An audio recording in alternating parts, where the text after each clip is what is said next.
الحمد لله نحمده ونستعينه ونستغفره ونعوذ بالله من شرور أنفسنا ومن سيئات أعمالنا من يهده الله فلا مضل له ومن يضلل فلا هادي له وأشهد أن لا إله إلا الله وحده لا شريك له وأشهد أن محمدا عبده ورسوله يا أيها الذين آمنوا اتقوا الله حق تقاته ولا تموتن إلا وأنتم مسلمون يا أيها الناس اتقوا ربكم الذي خلقكم من نفس واحدة وخلق منها زوجها وبث منهما رجالا كثيرا ونساء واتقوا الله الذي تساءلون به والأرحام إن الله كان عليكم رقيبا يا أيها الذين آمنوا اتقوا الله وقولوا قولا سديدا يصلح لكم أعمالكم ويغفر لكم ذنوبكم ومن يطع الله ورسوله فقد فاز فوزا عظيما أما بعد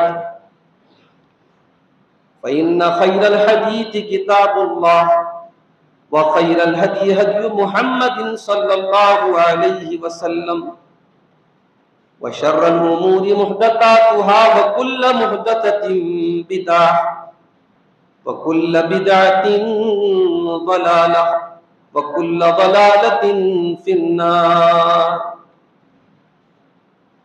أعوذ بالله من الشيطان الرجيم بسم الله الرحمن الرحيم يا أيها النبي إنا أرسلناك شاهدا ومبشرا ونذيرا وداعيا إلى الله بإذنه وسراجا منيرا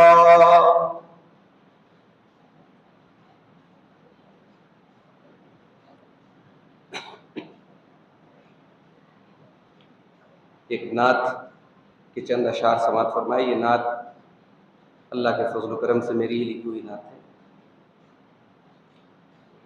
مقدس منور ہے سیرت نبی کی، مقدس منور ہے سیرت نبی کی، ہے خورشید تاباں سی صورت نبی کی، ہے دریائے رحمت کا فیضان جاری، ہے سارے جہانوں میں رحمت نبی کی، غریبوں ضعیفوں کے ملجا و ماوا، یتیموں کے سر پر ہے شفقت نبی کی، ہر ایک حکم فطرت کے بالکل مطابق شریعت ہے ایسی شریعت نبی کی،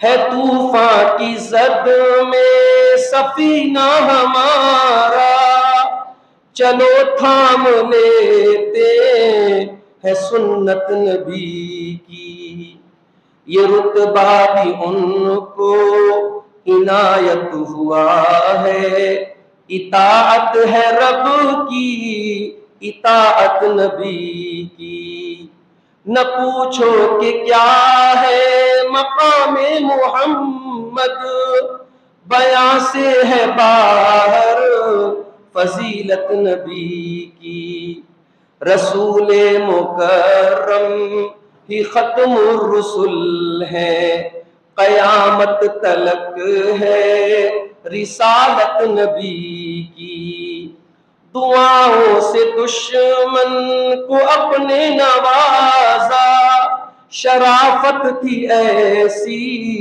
شرافت نبی کی، کبھی کوئی در سے نہ خالی گیا ہے، سمندر سے بڑھ کر سخاوت نبی کی، ضلالت میں ڈوبا ہے سارا زمانہ، جہاں کو ہے اب بھی ضرورت نبی کی، زباں پر جو صلی علی کا ہو نغمہ تو بے شک ملے گی شفاعت نبی کی، رہے مصطفیٰ کا جو راہی ہے زاہد اسے ہی ملے گی رفاقت نبی کی۔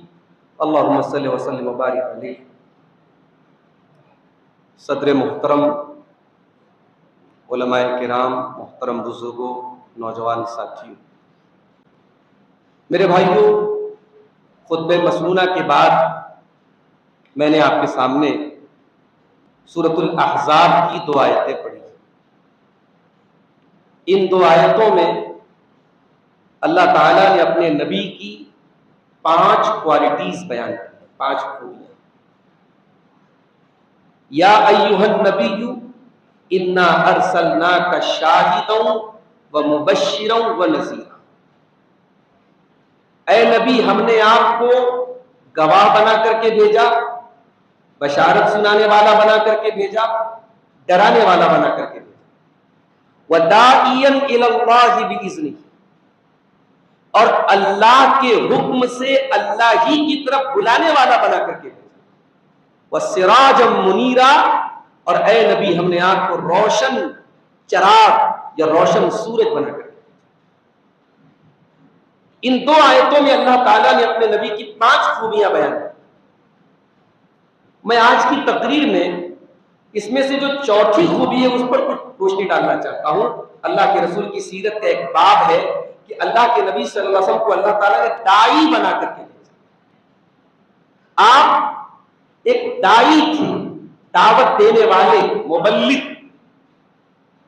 تو آپ کی دعوت کا انداز کیا ہے؟ کیونکہ نبی کے بعد اب یہ مشن ہم سب کا ہے، نبی کے بعد اب نبی کی امت کو یہ کام کرنا ہے۔ تو ہم یہ دیکھیں کہ ہمارے نبی نے اللہ کے دین کو اللہ کے بندوں تک کیسے پہنچایا۔ آپ داعی کیسے تھے، آپ مبلغ کیسے تھے؟ آئیے اس بات کو اور بہتر طریقے سے سمجھنے کے لیے ہم سورہ آل عمران کی ایک آیت دیکھیں۔ لقد من اللہ علی المؤمنین اذ بعث فیہم رسولا من انفسہم یتلو علیہم آیاتہ ویزکیہم ویعلمہم الکتاب والحکمہ۔ اللہ تبارک و تعالیٰ کا مومنوں کے اوپر بہت بڑا احسان ہے کہ اس نے ان کے اندر ایک رسول بھیجا، یتلو علیہم آیاتہ، وہ رسول اللہ کی آیتوں کو پڑھ پڑھ کے سناتے ہیں۔ دیکھیے تبلیغ کا مواد کہاں ملے گا؟ آج ایک بڑی بحث سوشل میڈیا پہ چل رہی ہے کہ بہت سارے دعات ایسے ہیں جو تقابلی ادیان کر رہے ہیں، جن کی فیلڈ کیا ہے؟ کمپیریٹیو ریلیجین، جو کمپیریزن کرتے ہیں کہ اسلام بہتر ہے کہ عیسائیت بہتر ہے کہ فلاں مذہب بہتر ہے، اور وہ توحید کی جب بات کرتے ہیں تو بائبل کی آیتیں پڑھتے ہیں، وہ ہمارے غیر مسلم بھائیوں کی کتابوں سے پڑھتے ہیں۔ تو ہمارے بہت سارے علماء کا کہنا ہے کہ دعوت کا یہ انداز صحیح نہیں۔ اسلام is not able to compare, اسلام کا کمپیریزن تو بنتا ہی نہیں ہے۔ جب اسلام یہ کہہ رہا ہے کہ اللہ کا دین ہے اور اللہ تعالیٰ کے یہاں ایکسپٹیبل اور سویکار اسی مذہب کو کیا جائے گا، تو پھر کسی اور مذہب سے کمپیریزن کا کیا مطلب ہے؟ اس لیے جو کمپیریٹیو ریلیجن کا بہت زیادہ آج کل شہرہ چل رہا ہے، اسلام کی نظر میں یہ اس کی کوئی حیثیت نہیں۔ آپ غیر مسلموں کو قرآن پڑھ کے سنائیے۔ میں نام نہیں لوں گا، ہمارے ملک کے بہت سارے ایسے علماء ہیں جن کی پوری زندگی اسلام کی تبلیغ میں گزری اور ہزاروں لوگوں نے ان کے ہاتھ پہ کلمہ پڑھا، اور ان کی تمام دعوت و تبلیغ کا جو کی بنیاد تھی وہ قرآن اور حدیث تھی. ہمیں دوسرے مذہب کی کتابوں سے توحید کی دلیل دینے کی ضرورت نہیں، بلکہ اس کا کبھی کبھی سائڈ ایفیکٹ ہوتا ہے. ہم جب کسی غیر مسلم کو بتاتے ہیں کہ تیرے مذہب میں بھی توحید ہے تو وہ سوچتا ہے چلو میں اپنے مذہب پر چل رہا ہوں تو کیا برا ہے. تو ہمیں توحید قرآن سے دکھانا ہے. نبی کی دعوت کا پہلا مرکز کیا ہے؟ قرآن. یتلو علیہم آیاتہ، وہ نبی تم کو قرآن کی آیتوں کو پڑھ پڑھ کے سناتے ہیں. وَيُزَكِّيهِمْ، وہ تمہارا تزکیہ کرتے، تمہاری تربیت کرتے ہیں. اسلام صرف تھیوری کا نام نہیں، اسلام پریکٹس کا نام. نبی نے اسلام کی تعلیم دی تو اسلام کی تعلیم کی روشنی میں لوگوں کی تربیت دی. ابھی آپ نے شیخ عبد الرحمان صاحب کی تقریر سنی تربیت اولاد کے موضوع پر. باپ اپنے بیٹے سے 1000 مرتبہ کہے تو سچ بول، تو جھوٹ مت بول، اور باپ خود پریکٹیکل جھوٹ بول رہا ہو تو بیٹا کتنی باپ سے سچائی کی تعلیم لے گا. باپ بیٹے سے بولے بیٹا گالی مت دینا، باپ کے گالی دے تو وہ کیا اپنے بیٹے کو گالی سے روکے. میں تو کبھی کبھی کہتا ہوں کہ تربیت اولاد کے موضوع پر جب ہم بات کریں تو ایک بات بڑی کلیئر ہو جانی چاہیے کہ تربیت اولاد کا نمبر بعد میں ہے، پہلے تربیت اپنی کرے. ہم تربیت ذات کا نمبر پہلے. باپ نمازی بنے، ماں نمازی بنے. یہ گھروں سے پردہ کیوں گیا؟ یہ گھروں سے شرم و حیا کیوں گئی؟ میں بے پردہ ہوں، میں بے حیا ہوں. 70 سال کی ماں پردے میں چل رہی ہے اور 20 سال کی لڑکی جو ہے وہ جینس کی پینٹ پہن کر کے اور کرتی پہن کر کے اور چہرے پر ایک ماسک لگا کر کے ماشاءاللہ پردے کو واپس نہیں آتا. یہ بے غیرتی، یہ بے حیائی ماں نے الاؤ کیوں کی؟ ماں نے اجازت کیوں؟ ابھی ہمارے بھائی نے میسج کیا کہ مولانا ذرا اس پر آپ بولیے گا. نکھی گھاٹ کے علاقے میں ہمارے بہت سارے نوجوان ٹیلی گرام پر کچھ ایپس آتے ہیں، کچھ گیمز آتے ہیں، گیمز کھیل کر کے پیسہ کما رہے ہیں. بزنس مت کرو، کاروبار مت کرو، ہاتھ پیر توڑ کے گیم کھیل کے پیسے کماؤ. یہ ہماری نئی نسل نے سیکھا. اور باپ کو کوئی اعتراض نہیں، صاحب گھر میں پیسہ آ رہا ہے. کیا باپ کی ذمہ داری نہیں بنتی کہ بیٹے سے پوچھے پیسہ کہاں سے آیا؟ ہمارے یہاں لوگ کہتے ہیں کہ جولہا کا لڑکا جو ہوتا ہے اس کو جولہگی سکھانی نہیں پڑتی ہے. جیسے مچھلی کے بچے کو تیرنا کوئی سکھاتا نہیں ہے، جولہا کا بیٹا آٹومیٹک جولہا بن جاتا ہے. کہاوت ہے ہماری.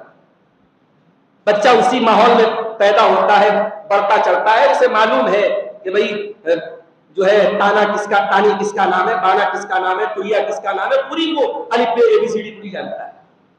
ہم اپنے بچوں کو اپنے کاروبار کی اے بی سی ڈی سکھاتے، ہم یہ کیوں نہیں سکھاتے کہ بیٹا حلال کما کے لانا، حرام کبھی کما کے مت لانا.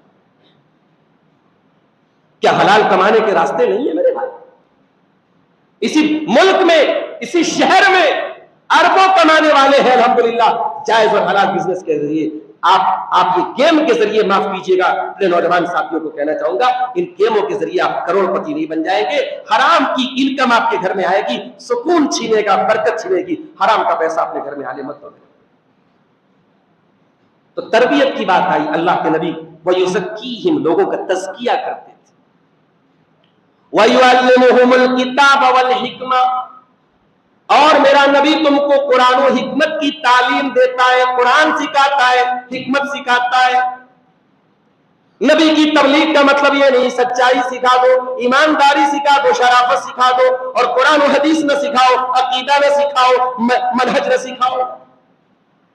بعض لوگوں کیا یہ بھی مسئلہ ہے، ان کے یہاں تبلیغ کا مطلب کیا ہے؟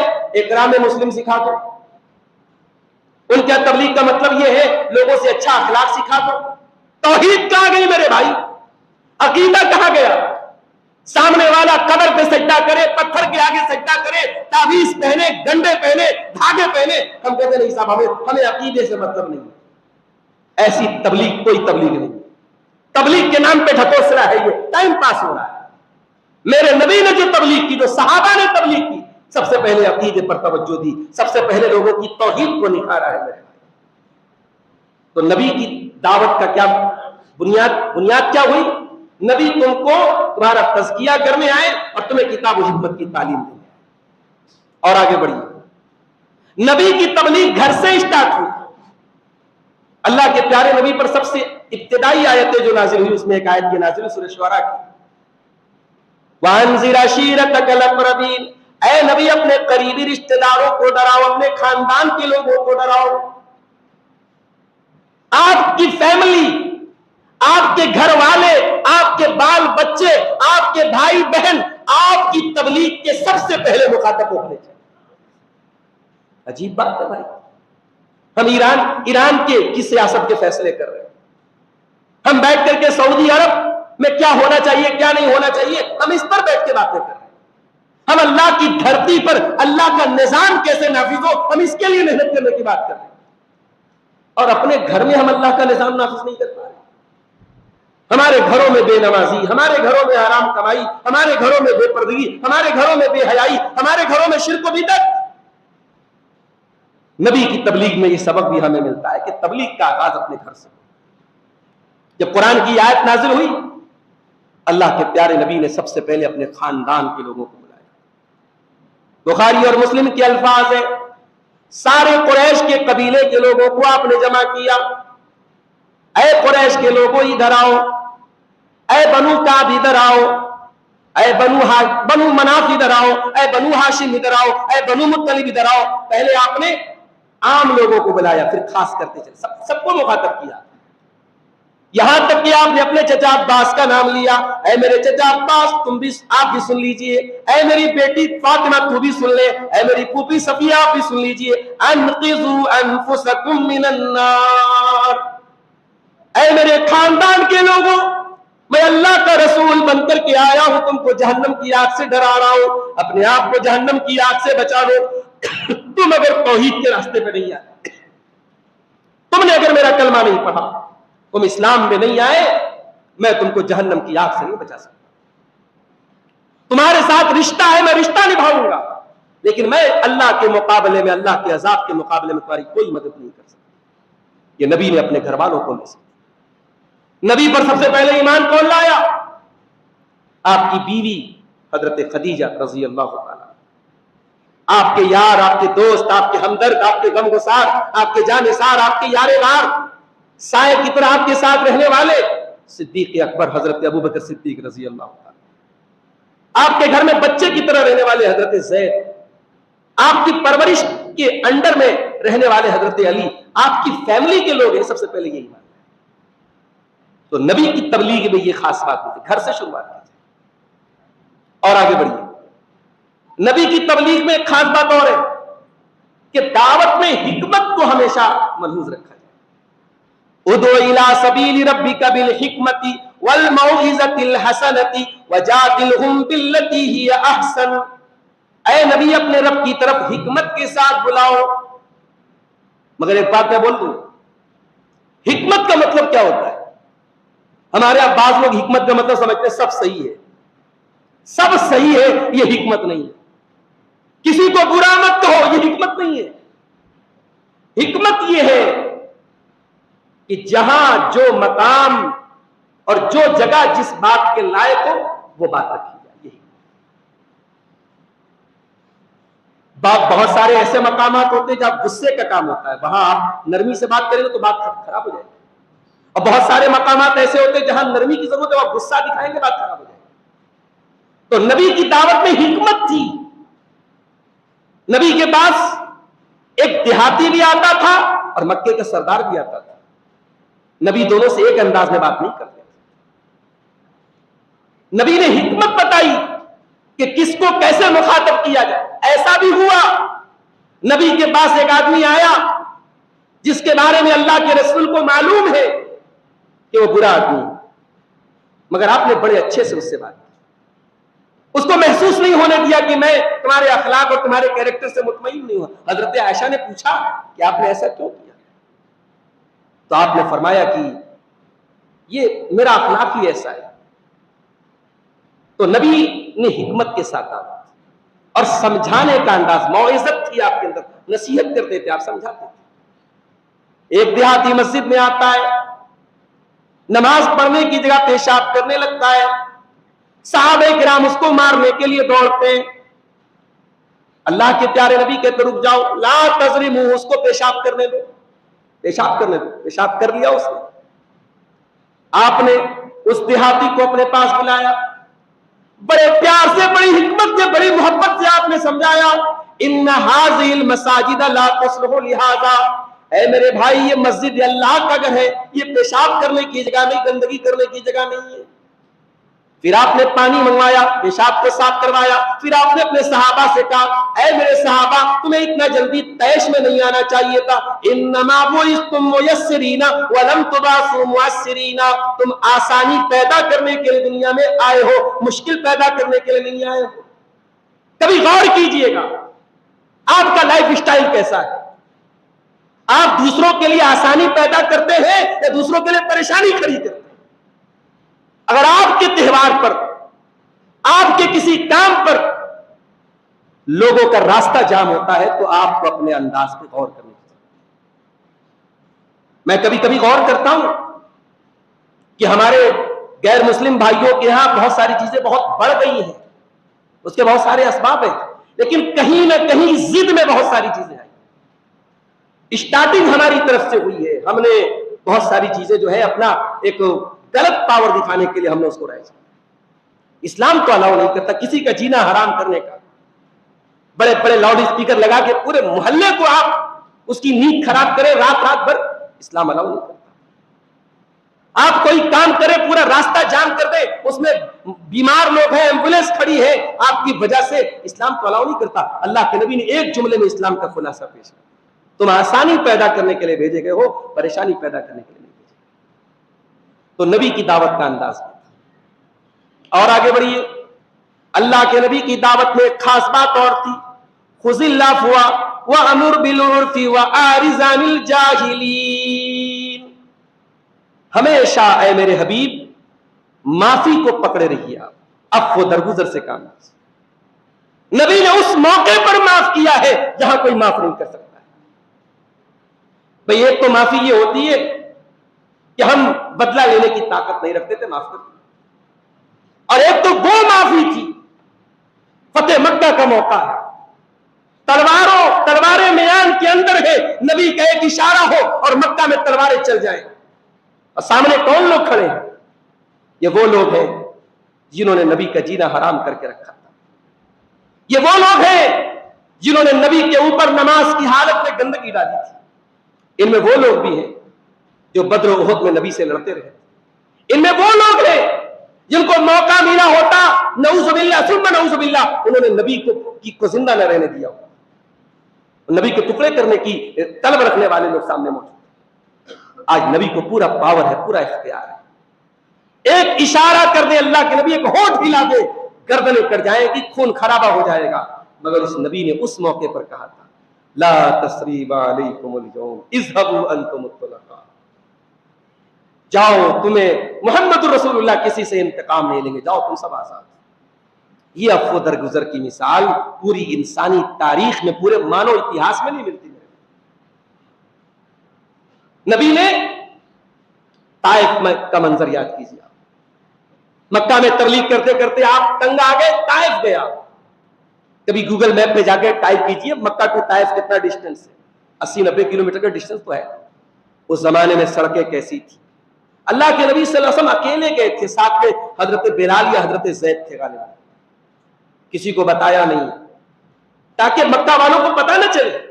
طائف گئے، طائف کے بڑے بڑے سرداروں کے سامنے آپ نے اسلام پیش کیا، طائف والوں نے آپ کا مذاق اڑایا، کیا کوئی اور نہیں ملا تھا اللہ کو، آپ ہی ملے تھے، آپ ہی کو اللہ نے نبی بنایا، مذاق اڑایا، طنز کیا۔ اللہ کے نبی مایوس نہیں، گھر گھر جا کے اسلام کی تبلیغ کرنے، پورے طائف میں اللہ کے نبی تقریباً ایک ہفتہ رہے، ایک آدمی بھی میرے نبی کا کلمہ پڑھنے والا نہیں ہے، میرے نبی کی بات ماننے والا نہیں ہے۔ ایک ہفتہ گزر گیا، اللہ کے پیارے نبی طائف سے واپس آنے لگے، طائف کے لوگوں نے دیکھا کہ محمد رسول اللہ واپس جا رہے، انہوں نے اپنے محلے کے، اپنے علاقے کے بڑے کرمنل لوگوں کو، بڑے بدماش قسم کے لڑکوں کو پیچھے پیچھے لگا دیا کہ جا کر کے محمد رسول اللہ کے اوپر پتھر مارو۔ اللہ اکبر، وہ نبی جو رحمت کائنات بن کر کے آئے، جو محسن انسانیت بن کر کے آئے، جو انسانیت کے درد کے مسیحا بن کر کے آئے، طائف کی وادی میں آپ کے اوپر پتھر برسائے جا رہے ہیں اور آپ کے بدن سے خون بہ کر کے آپ کے جوتے میں جم رہا ہے۔ کبھی نبی کی سیرت کا یہ انداز بھی دیکھو میرے بھائی، نبی نے یہ تکلیفیں کس کے لیے اٹھائی؟ نبی کو اپنے لیے کچھ بنانا تھا کیا؟ نبی کی وفات ہو رہی ہے، نبی کے گھر میں کچھ نہیں ہے، ایک چھوٹا سا مٹی کا کچا سا کمرہ ہے، نبی کی کل کائنات، نبی اسی کمرے میں ساری زندگی گزارتا ہے، کوئی فرنیچر نہیں، کوئی پراپرٹی نہیں، بچوں کے لیے کچھ چھوڑا نہیں، ہتھیار اپنے مسلمانوں کو صدقہ کر دیا۔ آخری رات محمد رسول اللہ کے گھر میں چراغ جلا ہے تو پڑوسی سے تیل ادھار مانگ کے جلا ہے۔ یہ زندگی گزاری ہے نبی، اس نبی نے اپنے لیے تو کچھ نہیں کیا۔ طائف میں پتھر کھایا تو اپنی ذات کے لیے تو نہیں کھایا، انسانوں کے لیے کھایا، انسانیت کے لیے کھایا۔ کسی طریقے سے طائف سے جان بچا کے نکلے، ایک کھجوروں کے باغ میں پہنچے تو اللہ کی بارگاہ میں اپنے دل کا ٹکڑا پیش کیا۔ وہ دل کا ٹکڑا جب پڑھو تو رونگٹے کھڑے ہو جاتے ہیں۔ اللہم انی اشکو الیک ضعف قوتی وقلت حیلتی وہوانی علی الناس یا رب المستضعفین۔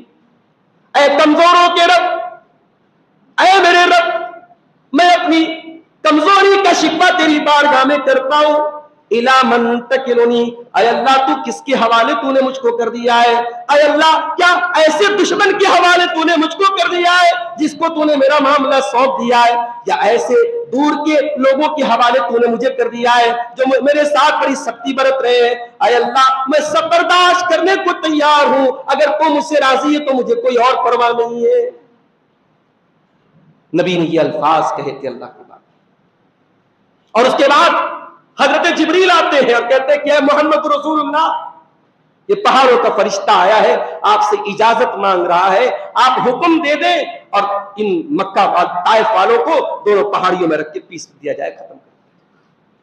میرے نبی نے انہی طائف کے لوگوں کو جنہوں نے بھی تازہ زخم پہنچایا تھا، ان کے بارے میں اللہ کے نبی فرماتے ہیں نہیں، بل ارجو ان یخرج اللہ من اصلابہم من یعبد اللہ وحدہ، مجھے امید ہے یہ ایمان نہیں لا رہے، کوئی بات نہیں، ان کی آنے والی نسلیں ایمان لائیں گی۔ اور دنیا کی تاریخ نے دیکھا اسی طائف کی وادی سے بڑے بڑے صحابہ پیدا ہوئے، انہی پہاڑوں کے بیچ میں سے بڑے بڑے صحابہ۔ تو میرے عزیزوں، نبی کی دعوت میں عفو و درگزر کا بڑا مادہ تھا۔ غزوہ احد کا منظر یاد کیجیے، مسلمانوں کی ایک چوک سے مسلمان جیتی جنگ ہار گئے، 70 صحابہ شہید ہوئے، اللہ کے پیارے نبی کے دانت ٹوٹے، آپ کے ہونٹ پھٹ گئے، آپ کے چہرے کے اوپر جو مغفر تھا لوہے کا، اس کی کڑیاں آپ کے گال میں دھس گئی، پورا چہرہ لہولہان۔ نبی نے اس عالم میں بھی بد دعا نہیں، نبی نے اس عالم میں بھی کہا اللہم اہد قومی فانہم لا یعلمون، اے اللہ میری قوم کو ہدایت دے، یہ نادان ہو۔ نبی نے امت کو سبق دیا کہ آپ جب دین کی دعوت دینے کے لیے نکلے ہیں تو آپ کے دل میں انسانیت کا درد ہونا چاہیے، انسانیت کی تڑپ ہونی چاہیے۔ لوگ شرک کر رہے ہیں، لوگ اللہ کو چھوڑ کر کے غیر اللہ کی عبادت کر رہے ہیں، آپ کے اندر یہ تڑپ ہوگی کیسے ان کو توحید پر لائیں۔ آپ کو نفرت نہیں کرنا ہے لوگوں سے، آپ کو گھڑنا نہیں کرنا ہے لوگوں سے، آپ کو دور نہیں کرنا ہے لوگوں سے، اپنے اخلاق سے، اپنی محبت سے، اپنے کردار سے لوگوں کو قریب لاؤ، انہیں توحید کی دعوت۔ اور اسی لیے اللہ قرآن میں کہتا ہے فَلَعَلَّكَ بَاخِعٌ نَفْسَكَ عَلَىٰ آثَارِهِمْ إِن لَّمْ يُؤْمِنُوا بِهَٰذَا الْحَدِيثِ أَسَفًا۔ اے نبی، آپ کو لوگوں کے ایمان لانے کی اتنی فکر ہے، کہیں اس فکر میں آپ اپنی جان نہ دے دیں۔ نبی کو لوگوں کے ایمان لانے کی اتنی فکر ہے کہ اللہ کہہ رہا ہے کہ اے نبی کہیں آپ اپنی جان نہ دیں۔ ایک دوسرے مقام پر اللہ اپنے نبی کو تسلی دیتا ہے قَدْ نَعْلَمُ إِنَّهُ لَيَحْزُنُكَ الَّذِي يَقُولُونَ، اے نبی ہم کو معلوم ہے کہ یہ لوگ آپ کے بارے میں طرح طرح کی باتیں کرتے ہیں اور آپ وہ باتیں سن کر کے غمگین ہوتے ہیں، پریشان ہوتے ہیں۔ اے نبی فَإِنَّهُمْ لَا يُكَذِّبُونَكَ وَلَكِنَّ الظَّالِمِينَ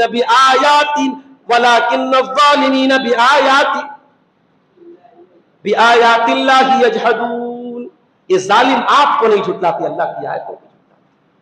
اللہ نے اپنے نبی کو تسلی دی ہے. نبی کا جنون تھا اسلام کی دعوت.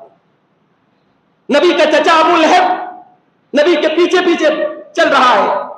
اللہ کے نبی حج کا سیزن آیا, مکہ کے بازاروں میں نکل کے دین کی دعوت پیش کر رہے ہیں, اور پیچھے سے چچا کہہ رہا ہے خبردار اس کی بات نہ سن, خبردار یہ سابی ہو گیا ہے, بے دین ہو گیا, اس کی بات نہ سننا. تو میرے عزیزوں, میرے بھائیوں, دین کی دعوت یہ پھولوں کی سیج نہیں ہے, کانٹوں بھرا راستہ. مگر ہاں ایک بات اور یاد رکھیے, دین کی دعوت کا کام نبی نے پیش کیا, اللہ نے ایک چیز کی گارنٹی لی, یا ایھا الرسول بلغ ما انزل الیک من ربک, اے نبی آپ اللہ کے دین کی تبلیغ کرتے رہیے.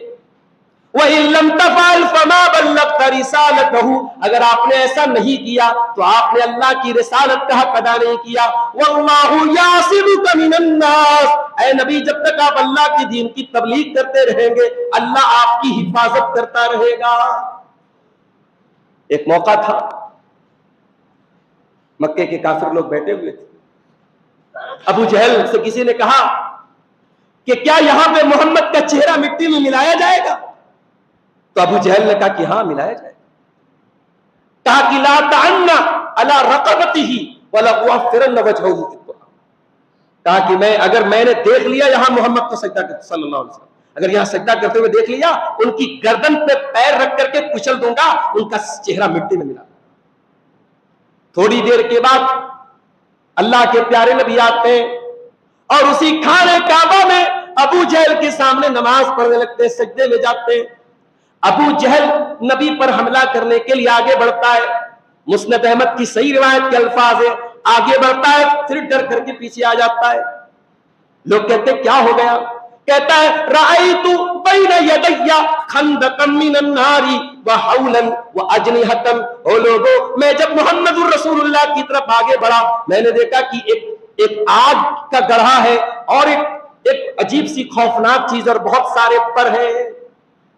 فرشتوں نے بیریکیڈنگ لگا دی تھی, آؤ میرے نبی کے پاس, آؤ قریب تو آؤ, جلا کے راکھ کر دیں. جب نبی نے سلام پھیر لیا کہا کہ اگر ابو جہل میرے قریب آتا فرشتے اس کی بوٹی بوٹی کاٹ ڈالتے, فرشتے اس کا ایک عظم کاٹ ڈالتے. اور یہی واقعہ ہے جو اللہ نے قرآن میں سورہ علق میں نازل. ارأیت الذی ینہا عبدا اذا صلی ارأیت ان کان علی الہدی او امر بالتقوی ارأیت ان کذب وتولی الم یعلم بان اللہ یری. اے نبی کیا آپ نے اس انسان کو دیکھا جو اللہ کے ایک بندے کو نماز پڑھنے سے روک رہا ہے؟ کیا وہ یہ نہیں جانتا کہ وہ نبی تو ہدایت کی بات کر رہے, وہ تو نیکی کا حکم دے رہے, یہ انسان اللہ کے دین کو جھٹلا رہا ہے. الم یعلم بان اللہ یری, کیا یہ نہیں جانتا کہ اللہ سب کچھ دیکھ رہا ہے؟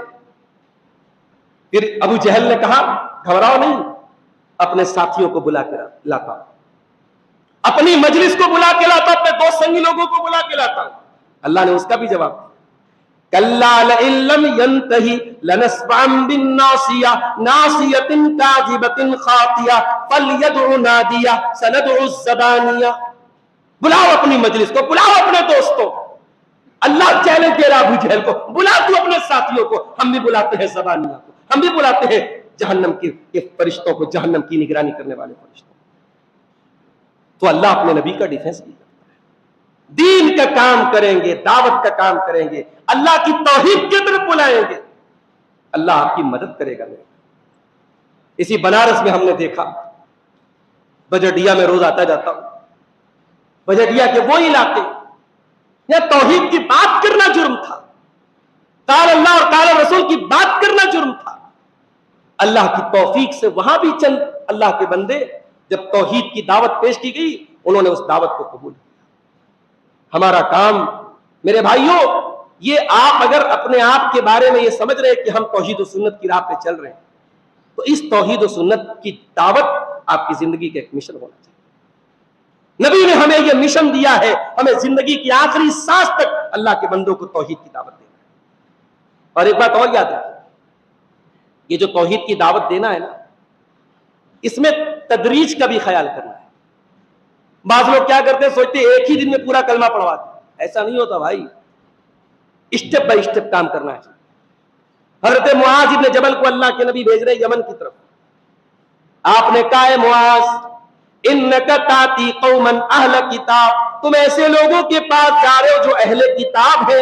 وہاں پہ یہودی رہتے تھے، نصارہ رہتے تھے، اہل کتاب رہتے تھے. آپ نے کہا ہے معاذ ان کو جا کر کے سب سے پہلے یہ بتاؤ کہ اللہ کے سوا کوئی عبادت کے لائق نہیں اور میں اللہ کا رسول ہوں. ان کو توحید کی دعوت دو، ان کو رسالت کی دعوت دو. جب یہ دو چیزیں وہ قبول کر لے فَعَالِمُهُمْ أَنَّ اللَّهَ قَدِ افْتَرَضَ عَلَيْهِمْ 5 صَلَوَاتٍ فِي الْيَوْمِ وَاللَّيْلَةِ، تب جا کر کے ان کو بتاؤ کہ 5 ٹائم کی نماز ان کے اوپر فرض ہے. جب وہ نماز سیکھ لے تب ان کو بتاؤ کہ ان کے مال میں زکوٰۃ فرض ہے جو امیروں سے لی جائے گی، غریبوں کو لوٹائی جائے گی. اسٹیپ بائی اسٹیپ دعوت دے. ایک چیز کا اور خیال کرنا ہے دعوت کے میدان، جو انٹیلیجنٹ لوگ ہیں، جو سمجھدار لوگ، ان پر فوکس کرنا ہے. پہلے کبھی غور کیجئے گا، نبی کے اوپر جو سب سے پہلے جو ایمان لائے یہ اپنے قبیلے کے، اپنے خاندان کے بڑے انٹیلیجنٹ لوگ تھے. اللہ کے نبی جانتے تھے کہ جو سمجھدار آدمی ہے اس کے اوپر بہت زیادہ محنت نہیں کرنی پڑے، اس کے سامنے اسلام پیش کروں گا وہ قبول کر لیں. حضرت ابوبکر صدیق کے اوپر محنت نہیں کرنی پڑی آپ نے اسلام پیش کیا، انہوں نے قبول کیا. پھر حضرت ابوبکر کی تبلیغ سے جو لوگ اسلام لائے، حضرت عثمان غنی رضی اللہ تعالیٰ، حضرت طلحہ ہے، حضرت عبداللہ بن مسعود ہے، حضرت سعید بن عاص ہے. یہ جو شروعات پہ جو لوگ ایمان لائے، آپ دیکھیے یہ اپنے خاندان کے بڑے چنے ہوئے لوگ تھے. تو اللہ کے نبی صلی اللہ علیہ وسلم جو بڑے لوگ ہوتے تھے، جو اپنی قوم کے سمجھدار لوگ ہوتے، ان پر فوکس کرتے تھے، ان کو پہلے سمجھاتے تھے. اس زمانے میں ایک آدمی تھا حاتم طائی، بڑا مشہور آدمی تھا. آج بھی لوگ نام لیتے ہیں حاتم طائی کا. حاتم طائی کی سخاوت کا آج بھی نام لیتے ہیں. حاتم طائی کے قبیلے کو لوگ ایمان نہیں لائے. صحابہ نے حملہ کیا. حاتم طائی کا تو انتقال ہو چکا تھا، ان کی ایک بیٹی تھی صفانہ بنت حاتم، وہ قید ہو کر کے آئی. اس نے آ کر کے کہا اللہ کے رسول سے کہ اے محمد صلی اللہ علیہ وسلم، میرے باپ اتنے نیک انسان تھے، اتنے سخی تھے، اتنا لوگوں کو کھلاتے پلاتے تھے، ایسے نیک باپ کی بیٹی کے ہاتھوں میں پیروں میں زنجیریں ڈالی جائیں گی؟ اللہ کے نبی نے کہا نہیں، آپ نے آزاد کر دیا. اور حضرت صفانہ فوراً کلمہ پڑھ لیتی ہے، اسلام لے آتی. ان کے بھائی عدی یہ شہر چھوڑ کے بھاگ جاتے ہیں. بعد میں یہ آتے ہیں مدینہ. اللہ کے نبی کہتے ہیں اسلم تسلم، اے عدی اسلام لے آؤ تم سیف ہو جاؤ. تو حضرت عدی ابن حاتم پہلے عیسائی تھے، کرسچن تھے. تو کہتے ہیں کہ اے محمد صلی اللہ علیہ وسلم، میں آلریڈی ایک دین پر چل رہا ہوں. آپ نے کہا مجھے معلوم ہے تم کون سے دین پہ چل رہے ہو. آپ نے کہا کہ کیا تم کروسی مذہب کے نہیں ہو؟ اس زمانے میں ایک مذہب تھا، ایک عیسائیوں کا فرقہ تھا، کروسی فرقہ. اس کے اندر کرسچینٹی بھی تھی اور ایک مذہب تھا سابی، کچھ چیزیں سابی مذہب کی تھی، کچھ چیزیں کرسچینٹی کی تھی. تو آپ نے کہا کیا تم کروسی نہیں ہو؟ اور کیا تم مربا نہیں کھاتے ہو؟ مربا کیا ہوتا تھا؟ اگر کوئی قوم کسی قوم پر حملہ کر دیتی تو جو مال آتا تھا اس مال کا 1/4 حصہ سردار ہڑپ لیتا تھا، کھا لیتا تھا. تو آپ نے کہا کہ تمہارے مذہب میں مربا جائز ہے تو مربا بھی کھا جاتا. تو حضرت عدی بن حاتم بہت حیران کہ یہ بات ان کو کیسے پتا چلا، اور وہ فوراً اسلام لے. اسلام لانے کے پہلے اللہ کے نبی نے کہا اے عدی، شاید تم اسلام اس لیے نہیں لا رہے ہو، تم دیکھ لو اتنے تھوڑے سے ماننے والے میرے لوگ ہیں. اے عدی وہ زمانہ بھی تم دیکھو گے کہ ایک جگہ پڑتی ہے عراق کے اندر جس کا نام ہے ہیرا. آپ نے کہا کہ اے عدی ہیرا سے ایک عورت چلے گی اور مکہ آئے گی اور خانے کعبہ کا طواف کرے گی اور اس کے ساتھ کوئی نہیں ہوگا اور اس کو کسی کا ڈر بھی نہیں ہوگا. اکیلی آئے گی اور طواف کر کے چلی جائے گی. اسلام ہیرا تک پہنچے گا اور امن اور چین کے ساتھ اسلام پر لوگ عمل کریں. اس کے بعد کہا آپ نے کہ اے عدی شاید تمہیں اس لیے ایمان لانے میں سوچ وچار ہو رہا ہے، تمہیں لگ رہا ہے کہ دولت نہیں ہمارے پاس. اے عدی وہ دن بھی تم دیکھو گے جب کسرا کے خزانے میرے صحابہ اور میرے ساتھیوں کے ہاتھ میں. عدی بن حاتم نے کہا کسرا بن ہرمز کی بات کرے، ایران کے بادشاہ کی بات کرے؟ کہا ہاں ایران کے بادشاہ کی بات کرے. اور کہا کہ اے عدی مال اتنا ہوگا کہ لوگ صدقہ لے کر کے نکلیں گے، کوئی صدقہ قبول کرنے والا. حضرت عدی بن حاتم کہتے 2 چیزیں تو میں نے اپنی زندگی میں دیکھی. عراق فتح ہو گیا اور ہیرا سے ایک عورت اکیلی چل کے مکہ آ کے طواف کر سکتی تھی، کوئی روکنے والا نہیں تھا. وہ دور بھی میں نے دیکھا. اور ایران فتح ہوا اور کسرا کے خزانے مسلمانوں کے قبضے میں آئے، وہ دن بھی میں نے دیکھا. تیسرا دور میں نے ابھی نہیں دیکھا، شاید بعد میں آئے گا. علماء لکھتے ہیں وہ دور بھی حضرت عمر بن عبدالعزیز کے دور میں آیا تھا. ایک ایسا دور آیا تھا اسلامی تاریخ کا حضرت عمر بن عبدالعزیز کے دور میں، اتنا مال لوگوں کے پاس ہو گیا تھا کہ لوگ صدقہ لے کے نکلتے تھے تو کوئی قبول کرنے والا نہیں. تو نبی نے سمجھدار لوگوں کو فوکس کیا.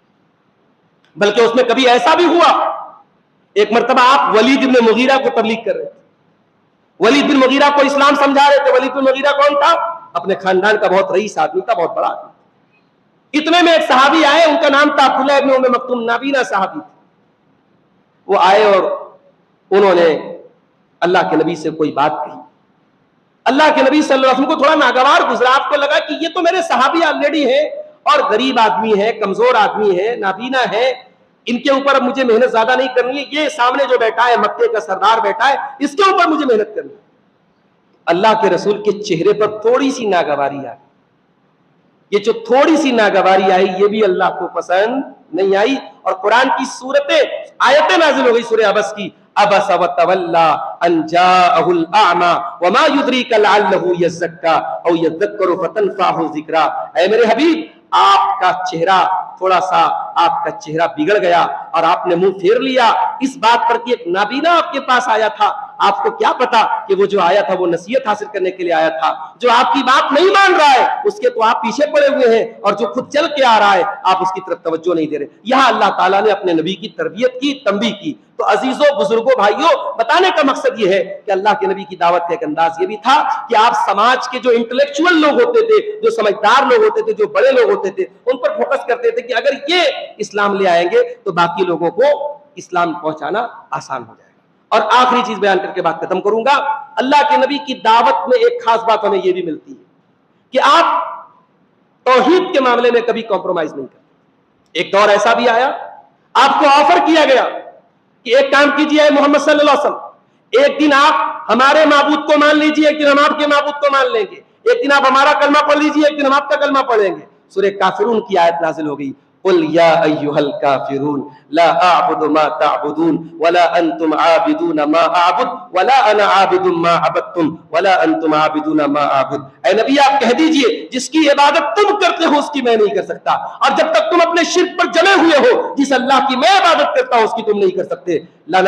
لکم دینکم ولی دین، تم اپنے دین پر چلو، ہم اپنے دین پر چلو.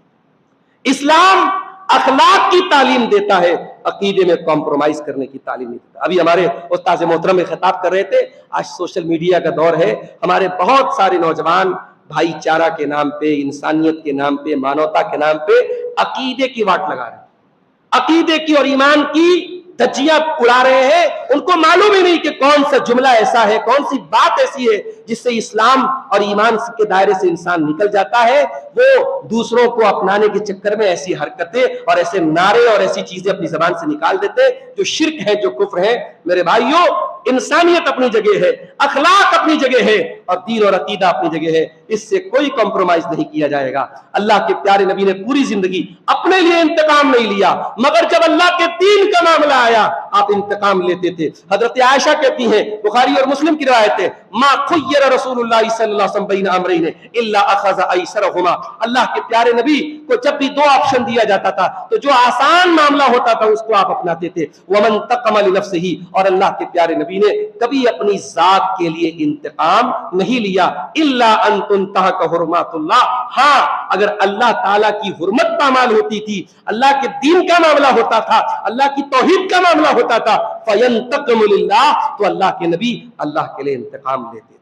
آپ کی دینی غیرت اور آپ کی ایمانی غیرت کا تقاضا ہے اگر قرآن پر انگلی اٹھے، اگر نبی پر اعتراض ہو، اگر نبی کی گستاخی ہو اور آپ کو کوئی فرق نہ پڑے، آپ کے ماتھے پر کوئی چنتا کی لکیر نہ آئے، آپ کے دل میں کوئی فکر مندی نہ پیدا ہو، تو آپ کو اپنے ایمانی غیرت کا جو ہے جائزہ لینے کی ضرورت ہے. میرے بھائیوں، ہماری جو ایمانی غیرت ہے وہ ہمارے اندر ہمیشہ رہنی چاہیے. ہم دین کی دعوت کا جب کام کریں تب بھی یہ غیرت ہمارے اندر ہونی چاہیے. پیارے نبی صلی اللہ علیہ وسلم کی دعوت کے تعلق سے اور آپ کی تبلیغ کے تعلق سے یہ چند بنیادی باتیں آپ کے سامنے میں نے رکھی ہیں، اور ہمارے جن عزیزوں کی محنت سے لکھی گھاٹ کے اس مسجد پہ آج کا یہ پروگرام منعقد ہوا، میں ان کا بھی شکر گزار ہوں اور اللہ سے دعا کرتا ہوں اللہ ان بھائیوں کی اس محنت کو قبول فرمائے۔ بارش کے موسم کے باوجود دقتیں اور پریشانیاں اٹھا کر آپ حضرات اس پروگرام میں آئے ہیں، اللہ آپ سب کا آنا جانا، ہم سب کا آنا جانا قبول فرمائے۔ اللہ کہنے سننے سے زیادہ عمل کی ہم سب کو توفیق عطا فرمائے۔ تربیت اولاد پر بھی آپ نے خطاب سنا ہے، اللہ تعالیٰ ہم میں سے جو صاحب اولاد ہیں انہیں اپنے بچوں کی صحیح دینی تربیت کرنے کی توفیق عطا فرمائے۔ اللہ رب العالمین ہمیں دین کے اصولوں کو سیکھنے کی اور ان پر مرتے دم تک ان پر عمل کرتے رہنے کی توفیق عطا فرمائے۔ رب العالمین ہر قسم کے شرک و بدعت سے ہم سب کی حفاظت فرمائے۔ اللہ ہمیں سے جو بیمار ہیں ان کو شفائے کامل عاجل عطا فرمائے، جو روزی روٹی سے پریشان ہیں اللہ ان کے کاروبار میں برکت نصیب فرمائے۔ جب تک ہم دنیا میں زندہ رہیں اسلام پر زندہ رہیں اور ہم سب کا خاتمہ ایمان پر ہو، آمین۔ وآخر دعوانا الحمدللہ رب العالمین۔